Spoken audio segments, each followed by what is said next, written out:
Hello, everybody. It's Annie Pero and Two-Face in the news again. Apparently, Two-Face and Pero happened to be in Abuja at about the same time, which is a coincidence that ordinarily most people would not have noticed. But as a follow-on from the incident that took place in September, quite a number of people are pointing it out as a red flag. Two-Face was in Abuja to attend to some serious stuff. He was at the National Assembly where they're having a hearing or maybe crafting a bill, whatever. Something to do with copyright issues. I think it's very important, though, that in the process of protecting intellectual property, that the key players of the industry have been invited to come and, say their piece at the National Assembly. I think that's a very good one. Kudos to our legislators. As a fellow thespian, it's something that I'm hoping will, gain some ground and put good money. Gain some ground so that those to whom the money is meant to go will actually go there. Essentially, this will be something that will probably cut down on piracy in the country and so on. So that's a good one. And that's the reason why Two-Face was in Abuja. Pero, well, she does not even live in Nigeria, but she is evidently in Nigeria at the moment. She's in Abuja.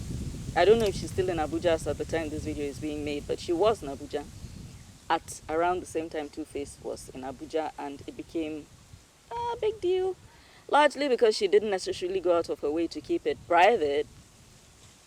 There's apparently a video of her, a friend welcoming her at the airport and all this. I don't know how necessary that was, though. I don't know how necessary it was. I think this is this was an act of mischief, and she was able to twist the knife, because at about that period, sorry, I don't read well without my glasses. These are reading glasses, Let me put them on. So as you can see on your screen now, at about that time, Annie Dibia's Instagram account, where she's looking hot, by the way, she's dressed in denim, but what she has posted there says she has no male child, she has no talent, she's only visible because of her man, ostensibly referring to herself. And for those who know, the story of the Dibias, which is quite common right now, Two-Face has a number of children, not all by his wife, evidently. Pero is the mother of 3 of his children. Of these 3, 2 are sons. There's another lady who is the mother of 2 sons. And then you have Annie, who has 2 daughters. And Annie is the wife. I always like to give a bit of a background there in case somebody is encountering the story for the first time. It's good. And then I have a lot of fans outside Nigeria too. Yay! So that's why I always try to give a bit of a background where I can, so that everybody is kept in the loop. The other lady, the one with the 2 sons, has moved on. She's married to a pastor. She's living her life. She moved on once she realized that things weren't working out with Two-Face. Pero, on the other hand, she was already a single mother when she had the 3 kids that she now has with Two-Face.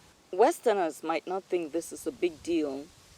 And I dare say that even here in Nigeria, culturally, I think men are not as strident as they used to be with regard to having sons. There was a time when a woman like Annie would be, in some serious trouble. She'd probably be on her 5th or 6th pregnancy right now looking for a son.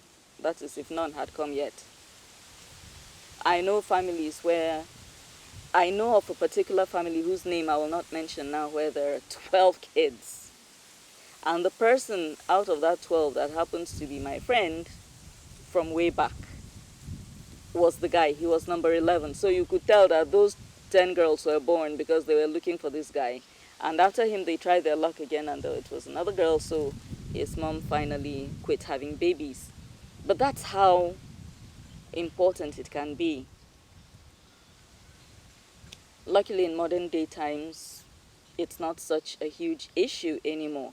But that doesn't mean that because men do not pressure women as much as they once did, that women are totally comfortable. Whenever a woman is in a marriage where she doesn't have kids or doesn't have sons, um, let's just say that she's not. Most women who find themselves in that position aren't always totally comfortable. And I think this Instagram post by Annie speaks to the fact that it bothers her. It's not just that people say all kinds of things. You pick what you allow to bother you and you discard the rest. So for this to bother her to the point where she's actually putting up social media posts about it, it means that it touched a raw nerve. Maybe it's something that's being said within the family. Maybe it's something that her husband himself has said to her, maybe in a moment of madness when, sometimes spouses can be unkind to each other in the heat of the moment. Who knows? Maybe she's the one just beating herself up owing to our cultural and social constructs. Please be informed that none of these stories, none of the accounts I've stumbled upon so far have put Two-Face and Peru in the same place. That's like together. Yes, the same place as in, yes, they're both in Abuja, but nobody saw both of them together at any point. Yet there are all these speculations and so on and so forth, and I get it. Because, there's this popular adage, where there is smoke, there's usually fire. So much went down in September that turned everybody's eyes to the Idibia family. They've managed to remain in the news somehow. Just a few days ago, it was Two-Face and Brimo. I think they're in court right now because of something Brimo said. Now, all of this. And people are speculating that there's no way that this is just random. It's just a coincidence. Oh, what a beautiful windy day. I love the wind, but I don't know what it's doing to my audio. For those who are close to Annie, I would say that in the journey of life, if you pause to throw stones at every dog that barks, it slows you down. Relax. Relax. Try hard. Take your mind off it. Every time you react to something Peru does, you're validating her. And I'm not even a troublesome person, but if I were Peru and I come to the realization that every step I take keeps Annie awake at night, and I'm going to see a social media post and things like that, I'll just keep doing what I'm doing because clearly it's working. Clearly it's working. It's causing her to lose peace. And since these women are rivals, you don't want to give the other side the impression that they're winning. So Annie has a right to feel some type of way. She is the one in her marriage. She is the one who sees things that the rest of us don't see. She gets to hear what the rest of us don't hear. She knows things that we don't know as should be. But I would say the stuff that worries you, keeps you awake at night, keep it off of social media. So that whoever the people are that are making you feel unhappy, that are making you lose sleep, that are making you uncomfortable, don't get the impression that they're succeeding in what they're doing. Just don't do it. Don't give them the impression that they're winning. Right now you're making, if I were Peru, I'd be feeling like, like 3 slices of cake and 2 cups of ice cream. I'd be feeling very special right now. Don't do it. Quit validating her. Wait for the day that, your husband comes home to tell you that, listen, it's not working for me anymore. I need to go and be with this woman. Luckily, you have your own thing going. If I were you, I'd keep my mind open.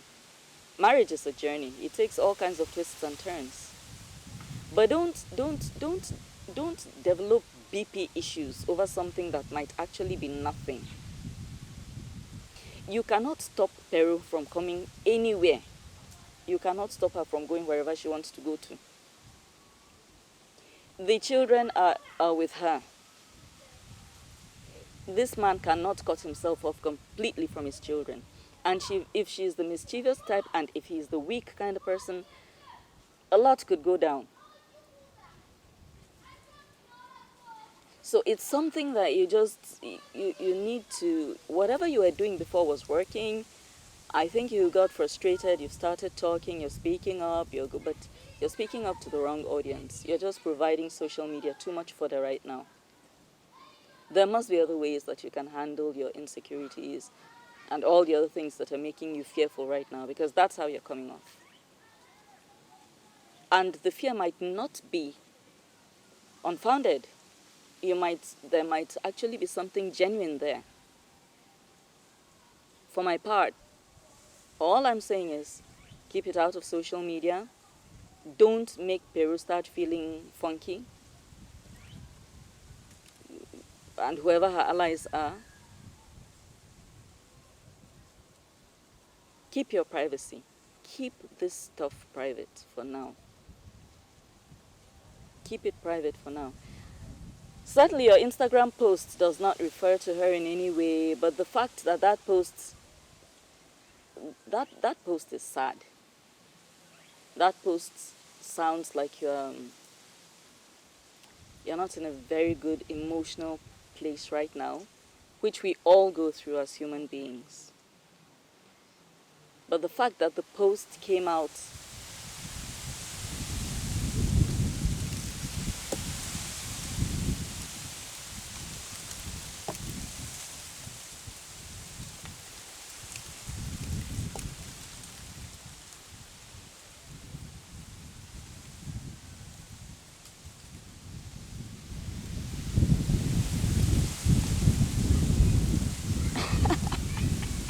forgive me for being silly. I love the breeze. I know it's messing my audio up, but I'm really enjoying this right now. I just need to do and wrap up this video. On a final note, you are validating Peru and whoever else is supporting her. You're probably making your husband very uncomfortable right now. You will be losing sleep. Just pray, calm down, relax. What will be, will be. But just know that you will survive whatever the aftermath is. Be strong. That's the only option you have. Okay?